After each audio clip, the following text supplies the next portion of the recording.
ትክክለኛው መልስ የትኛው ነው? ከአምስቱ ስንት ታገኛላችሁ? Number 1 this gift is blank you A 2 B 4 C at and D with so a gift አይደለ? gift ምንድነው? ጥቅምን ነው የሚያሳየው አይደለ? so benefit የሚያሳዩ ነገሮችን በምንድን ነው የምንገልጻቸው? for ያለን ነው የምንገልጸው ማለት ነው። for የሚለውን preposition እንጠቀማለን ይሁን ለሰው benefit ጥቅም ያለው ነገር ስናደርግ ማለት ነው። ስለዚህ the gift is for you ብላችሁ ትመልስልኛላችሁ።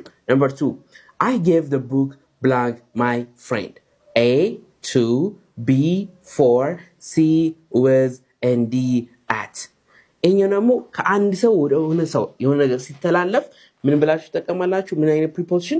to የሚለውን preposition ተጠቀማላችሁ ከአንድ ሰው ወደ ሌላ ሰው የሆነ ነገር ስታስተላልፉ ማለት ነው።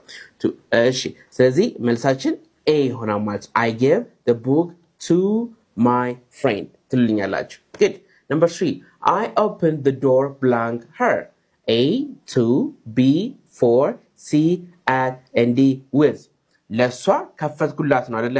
so ምን ያገኘች ነው እሷ?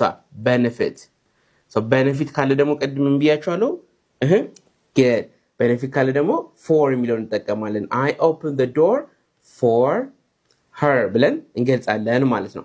is that right? number 4 she sent an email blank her client A 4 B 2 C at and D with so የሆነ ነገር ላከች ከአንድ ሰው ወደ አንድ ሰው ሲደረግ ወይ ደግሞ ያኛው ሰው ሪሲቭ ሲያደርግ የሆነ ነገር ምን ተጠቀማላችሁ? to so she sent an email to her client. B is our correct answer.